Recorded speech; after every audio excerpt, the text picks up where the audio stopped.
Hello friends, welcome back to my channel Shaina Goyal. So friends, today we are going to continue our series of assessment for learning. तो examination reforms का जो topic है वो हम इसमें देखने वाले हैं। इसका जो बेसिक कॉन्सेप्ट है, क्या एग्ज़ामिनेशन रिफॉर्म्स होती हैं, इसका मीनिंग क्या है, why is it important and need क्या है इस चीज़ की, एंड फ्लेक्सिबिलिटी, ये कंप्लीट टॉपिक आज हम इस वीडियो में कंप्लीट करने वाले हैं। सो वीडियो को कंप्लीट देखिएगा और अगर आप मेरे चैनल पर नए हैं तो इसे सब्सक्राइब कर लें और साथ में क्लिक कर दे बेल आइकन पर to get notifications of my latest uploads. सबसे पहले एग्ज़ामिनेशन रिफॉर्म का जो मीनिंग है वो मैं आपको एक्सप्लेन कर दूं।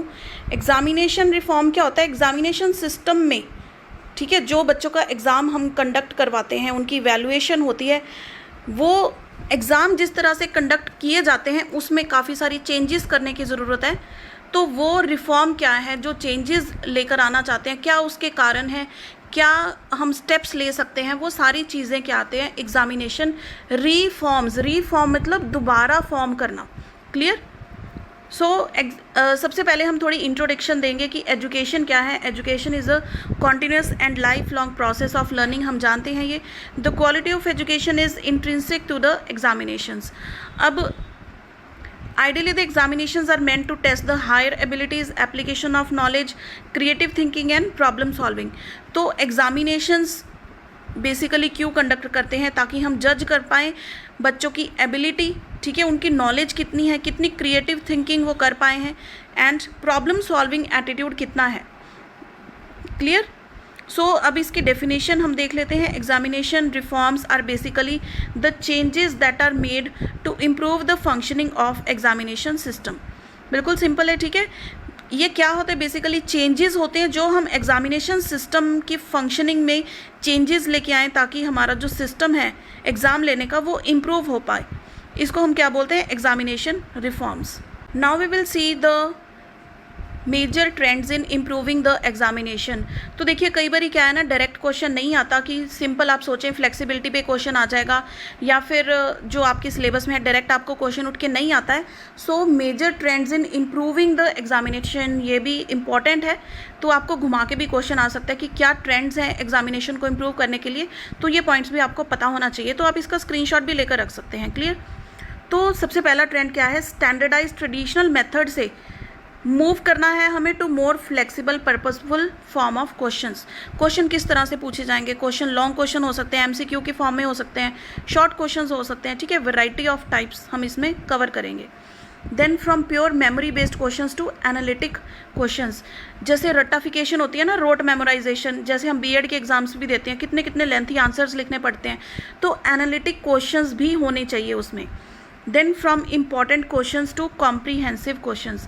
अब क्या कहते थे कि आप प्रीवियस 10 ईयर्स पेपर उठा लो, बस उसी में से पेपर आएगा, या फिर प्रीवियस जो पेपर्स हैं आपके पास 5 ईयर्स पेपर्स हैं वो उठा लो, उसी में से पेपर आएगा। तो वो इम्पॉर्टेंट क्वेश्चंस का फंडा ख़त्म करके कॉम्प्रीहेंसिव क्वेश्चंस हो, यानी कि हर पार्ट में जितना भी आपको सिलेबस करवाया जाता है सभी टॉपिक्स को कवर किया जाए, आपका कंसेप्ट नॉलेज कितनी है वो चेक की जाए। Then from assessment of learning to assessment for learning. Assessment of learning क्या होता है मैं आपको सिंपल बता देती हूँ। दिस इज समेटिव असेसमेंट, ठीक है। Then assessment for learning. Assessment learning करने के लिए ये होती है फॉर्मेटिव असेसमेंट। सिंपल अगर आप इसके लिए डिटेल में देखना चाहते हैं तो उसके लिए मैं अलग से वीडियो बना दूंगी, आप मुझे कमेंट कर देना इन दोनों में अगर आपको डिफरेंस देखना है तो। Then following the CCE pattern, ठीक है, जिस पे हम काफ़ी डिटेल में डिस्कस कर भी चुके हैं। Then from marks to grades. Marks से बच्चों को डीमोटिवेशन होती है, ठीक है, वो डीमोटिवेट हो जाते हैं, 1-2 मार्क्स भी कम आ जाए उनके, तो ग्रेडिंग सिस्टम चलाना चाहिए इसके लिए। Then from testing in isolation to testing in context. Then finally from closed book examination to open book examination. तो ये तो देखिए कोविड के टाइम में आप सभी बच्चे डायरेक्ट इस फेज़ के थ्रू निकले हैं। ओपन बुक एग्जामिनेशंस हुए थे, घर पे बैठ के आप लोगों ने पेपर अपने दिए थे। क्लियर? जो कोविड के टाइम में जिन बच्चों ने पेपर दिए थे वो ओपन बुक एग्जामिनेशन को आज के टाइम में वो फेस कर चुके हैं। Clear? Now next in this is why is examination reform important. क्यों इम्पॉर्टेंट है? तो नेशनल फोकस ग्रुप के अकॉर्डिंग कुछ रीजंस बताए गए हैं जिसके लिए ये इम्पॉर्टेंट है। तो first is there is need for functional and reliable system of school based evaluation. कुछ रिलायबल सिस्टम होना चाहिए स्कूल का, ऐसे नहीं है कि कहीं पे पार्शियलिटी हो रही है मार्किंग स्कीम्स में या इवैल्यूएशन में, या फिर कहीं लूप एंड होल्स हैं, वो चीज़ें नहीं होनी चाहिए. There is often a lack of full disclosure and transparency in grading. तो पेरेंट्स के सामने और स्टूडेंट्स के सामने कंप्लीट लिस्ट होनी चाहिए कि बच्चे के मार्क्स किस तरह से आए हैं या फिर एग्जामिनेशन किस तरह से कंडक्ट करवाया जाएगा. कोई भी इसमें हिडन क्राइटेरिया नहीं होना चाहिए. While number of boards use good practice in pre-exam and exam management, there remain several glaring shortfalls at several boards. सभी जो boards हैं like CBSE, ICSE, है ना, PSEB और भी स्टेट बोर्ड्स होते हैं, तो काफ़ी सारे बोर्ड्स हैं जो अच्छी प्रैक्टिस करवा रहे हैं, लेकिन कुछ बोर्ड्स ऐसे हैं जहाँ पे ये चीज़ अच्छे से इम्प्लीमेंट नहीं हुई है. Then the quality of question paper is low. They usually call for rote memorization, जो आप बीएड के पेपर देते हो सबसे बेस्ट एग्जाम्पल है इस चीज़ की. And fail to test higher order skills, जहाँ पे हम बोलते हैं ना MCQs हों, रीजनिंग एंड एनालिसिस हो, क्लियर, तो वो चीज़ लैक करती है. Then Indian school board exams are largely inappropriate for knowledge society of the 21st century and its need for innovative problem solvers. तो इंडियन स्कूल बोर्ड्स जो हैं वो क्या है, नॉलेज सोसाइटी के अप्रोप्रिएट नहीं है जो 21st सेंचुरी की डिमांड है. They do not serve the needs of social justice, then they are inflexible based on one size fits all, यानी कि एक ही चीज़ बना दी तो सभी बच्चे उसी में ढल जाएंगे, ऐसा नहीं है. डाइवर्सिटी ऑफ स्टूडेंट्स होती है क्लास में, तो diversity of evaluation, diversity of examination criteria भी होना चाहिए, क्योंकि डाइवर्सिटी ऑफ लर्नर्स हैं. Then they include an inordinate level of anxiety and stress in addition to widespread trauma. Mass media and psychological counselors report a growing number of exam induced suicides and nervous breakdowns. तो ये चीज़ें पहले बहुत ज़्यादा देखने को मिलती थी क्योंकि फेल कर देते थे बच्चों को, अब तो वो सारा क्राइटेरिया ही ख़त्म कर दिया है, तो जो स्ट्रेस है, बर्डन है बच्चों का, वो काफ़ी अब कम भी हो गया. तो ये इम्पॉर्टेंस है इस चीज़ की कि ये क्यों इम्पॉर्टेंट है, क्योंकि इससे ये जो है level of anxiety and stress ये बिल्कुल कम हो गया या फिर कह लीजिए डिमिनिश हो चुका है. Clear. Now we will see finally examination reform flexibility, जो आपका एग्जैक्ट टॉपिक है. तो देखिए बेसिकली इसमें ना दो चीज़ें कवर होती हैं. सबसे पहले तो ये कि एग्जामिनेशन रिफॉर्म इम्पॉर्टेंट क्यों है, उसके बाद आता है क्या मेजर्स लिए गए हैं या फिर क्या आइडियाज़ सजेस्ट किए गए हैं, वो हम दोनों चीज़ें देखेंगे. तो देखिए one size does not fit all, ये होता है एग्जामिनेशन रिफॉर्म का बेसिक क्राइटेरिया कि हमने ऊपर देखा था ना, वन साइज फिट्स ऑल, ये सही नहीं है. तो सही क्या है, one size does not fit all. अगर आप एक साइज़ का कुर्ता भी ले आएंगे, एल साइज़ के ले आएंगे, तो वो सभी के नहीं आएगा, किसी को वो लूज़ रहेगा तो किसी के टाइट रहेगा. इसी तरह से अगर आप एक तरह का इवैल्यूएशन सिस्टम रखेंगे, एग्जामिनेशन सिस्टम रखेंगे, तो वो सभी के लिए सही नहीं होगा. डिफरेंट क्राइटेरिया होना चाहिए इसके लिए. सो exam system need to be more flexible. We know that different types of learners होते हैं, तो उनका लर्निंग स्टाइल भी डिफरेंट होता है. कोई बच्चे लिख कर लर्न करते हैं, कोई अकेले में लर्न करते हैं, कोई ऊंची बोलकर लर्न करने में बिलीव करता है ना. तो सेम टाइप ऑफ टेस्ट उनके लिए क्या है, अनफेयर है. क्लियर. तो अब नीड क्या है हमें फ्लेक्सिबिलिटी इन एग्जामिनेशन सिस्टम की. नीड देख लीजिए.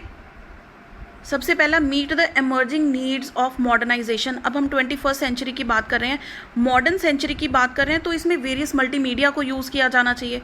जैसे मैं अक्सर अपनी वीडियोस में बात करती हूँ about the presentation, smart classes, है ना, ठीक है, ऑनलाइन टीचिंग होती है, ये सारी चीज़ें होनी चाहिए. Quick examination for failed students.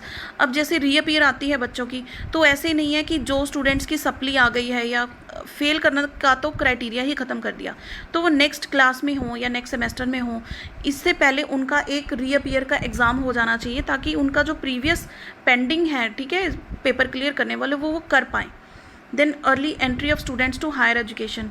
जो गैप होता है मेन क्लासेस के बीच में, जैसे 10th और 12th क्लास के बीच में काफ़ी गैप होता है क्लासेस स्टार्ट करने का, तो वो गैप बिल्कुल ख़त्म करना चाहिए, क्योंकि हायर क्लासेस है तो अर्ली एंट्री होनी चाहिए बच्चों की हायर एजुकेशन में. 12th के बाद हम कहते हैं ग्रेजुएशन में जो एंट्री होती है उसमें गैप ख़त्म करना चाहिए. Clear. Then reduction in load of school and organization. तो ऑन डिमांड एग्जामिनेशन होनी चाहिए। हर बच्चे का लर्निंग की स्पीड जो है वो डिफरेंट होती है, तो ऑनलाइन कुछ ऐसे एग्ज़ाम्स हम सेट कर सकते हैं कि बच्चे का जब ये टॉपिक हो गया तो वो ऑनलाइन अपना एग्ज़ाम पिक कर ले कि I am ready to give the examination. तो ऑन डिमांड एग्जामिनेशन होनी चाहिए। देखिए फॉरेन में तो ये चीज़ें इम्प्लीमेंट भी हो चुकी हैं और आने वाले टाइम में यहाँ पर भी होपफुली इम्प्लीमेंट हो जाएंगी ये। देन प्रोवाइड ऑनलाइन एग्जामिनेशन, जो कोविड के टाइम में हम देख चुके हैं और MCQs के फॉर्म में होते हैं, या फिर जैसे आपको पता है CTET का पेपर अब सारा ऑनलाइन कर दिया गया है, तो वो क्या है, online examination conduction. Then we will see the balance between scholastic and coscholastic areas of knowledge. तो जो स्कोलास्टिक एरियाज़ हैं, को स्कोलास्टिक एरियाज़ हैं, ये डिटेल में मैं CCE की जो ओवरव्यू वाली वीडियो है उसमें पूरा अच्छे से एक्सप्लेन किया है। तो उन दोनों में बैलेंस होना चाहिए, ऐसे नहीं है कि सिर्फ एक ही फील्ड में हम एक्सप्लोर कर रहे हैं। Clear. Then different methods of checking of knowledge. Knowledge बच्चों के किस तरह से आप चेक करेंगे, इसके मेथड्स डिफरेंट होनी चाहिए। ऑब्जर्वेशन मेथड होना चाहिए, बच्चे जब कोई प्रोजेक्ट कर रहे हैं उसको ऑब्जर्व कीजिए। क्लियर। एग्जामिनेशन, जो रिटन एग्जामिनेशन होता है, ओरल एग्जामिनेशन हो सकता है, ओरल टेस्ट आप ले सकते हैं, क्विज टेस्ट हो सकता है, काफ़ी सारे मेथड्स होते हैं इसके। ट्रांसपेरेंट क्राइटेरिया ऑफ एग्जामिनेशन, वही जो हमने बात की थी कि कोई लूप होल्स नहीं होनी चाहिए, सारा क्राइटेरिया पेरेंट्स के सामने और स्टूडेंट्स के सामने ओपन होके किस तरह से एग्जामिनेशन होगा, लॉन्ग आंसर्स आएंगे, शॉर्ट क्वेश्चंस आएंगे, MCQ फॉर्म में आएगा, सारा क्राइटेरिया ओपन होना चाहिए। Then creativity of students in examination. अब ये चीज़ क्या है, जो रोट मेमोराइजेशन है ना, रोट मेमोराइजेशन को डिक्रीज़ करती है। क्यों? क्योंकि कहते हैं कि आप कंसेप्ट समझो। क्लियर। कंसेप्ट समझ लिया, आप अपनी लैंग्वेज में उसको लिखो। आप ट्री स्ट्रक्चर बना के लिखना चाहते हो, कोई हायरार्किकल फॉर्म में फ्लो चार्ट बनाना चाहते हो, डायग्राम बनाकर एक्सप्लेन करना चाहते हो, जिस तरह से आप अपने टॉपिक को एक्सप्लेन करना चाहते हो उस तरह से बच्चे अपनी क्रिएटिविटी शो करें। ये नहीं कि बुक की लाइंस पढ़ी और एज इट इज़ आप चाहते हैं, टीचर्स चाहते हैं कि वैसा ही आपको पेपर में कंटेंट देखने को मिले। देखिए ये छोटी क्लासेस में भी चीज़ ख़त्म कर दी है। बच्चों को कहा जाता है कि आप अपनी लैंग्वेज में बता सकते हैं, टेक्निकल आपके वर्ड सही होने चाहिए और उस चीज़ का मीनिंग सही होना चाहिए। देन वेब बेस्ड MCQs, तो ऑनलाइन जो MCQs वगैरह होते हैं वो भी इसमें आने चाहिए, ये इसकी नीड थी। अब हम देखते हैं जो नेशनल फोकस ग्रुप है, क्लियर, NFG 2006 में ही आया था। तो इन्होंने कुछ व्यूज़ दिए थे या सॉल्यूशंस जिससे हम एग्जामिनेशन रिफॉर्म लेकर आ सकते हैं। एग्जामिनेशन के पुराने जो सिस्टम है उसको हम चेंज कर सकते हैं, तो वो हम देख लेते हैं।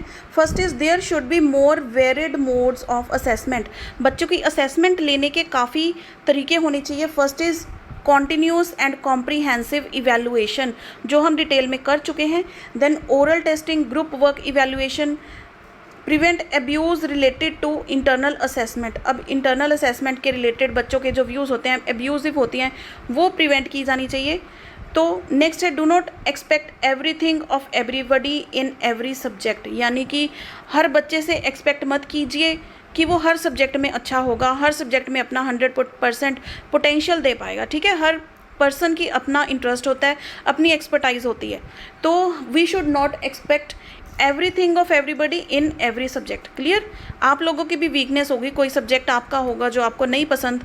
क्लियर। तो कोई इंटरेस्टिंग सब्जेक्ट लगता होगा आपको, तो वो क्या होता है, हम हर सब्जेक्ट में अच्छे नहीं हो सकते। Then flexibility in when exams are taken. अब देखिए जैसे हमने ऊपर डिस्कस किया है ऑन डिमांड एग्जामिनेशंस, तो ये वही पॉइंट है कि फ्लेक्सिबिलिटी होनी चाहिए। एग्ज़ाम्स कब लिए जाएं, जब बच्चा प्रिपेयर है। जो बच्चे जल्दी अपने टॉपिक को प्रिपेयर कर लेते हैं तो उनके एग्ज़ाम्स जल्दी शेड्यूल किए जा सकते हैं। ऑनलाइन एग्ज़ाम सिर्फ बच्चे ने क्लिक करना है कि अब हम एग्ज़ाम लेने के लिए रेडी हैं, तो वो अपना एग्ज़ाम जो है, अपना जो भी डिटेल्स हैं वो डालकर अपना एग्ज़ाम दे सकते हैं। तो फ्लेक्सिबिलिटी होनी चाहिए एग्ज़ाम्स की। बच्चों पर बर्डन नहीं होना चाहिए कि ये डेट को एग्ज़ाम है तो आप सभी ने इतनी स्पीड से अपनी तैयारी करनी है। Then enhanced reporting of performance.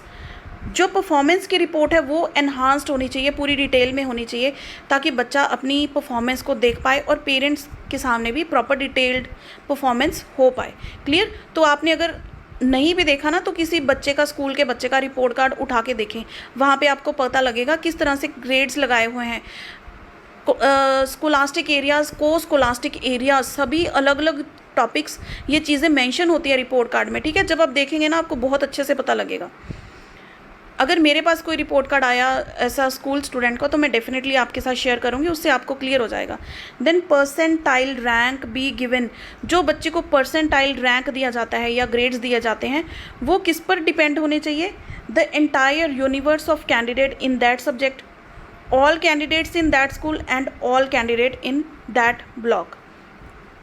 तो ये जो 5 पॉइंट्स हैं ये व्यूज़ थे या फिर आप कह सकते हैं सॉल्यूशंस थे जो प्रपोज किए थे NFG ने, नेशनल फोकस ग्रुप ने 2006 में था।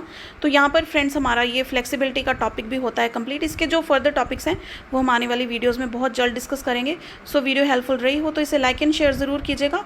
सी you in the next video, till then keep watching friends.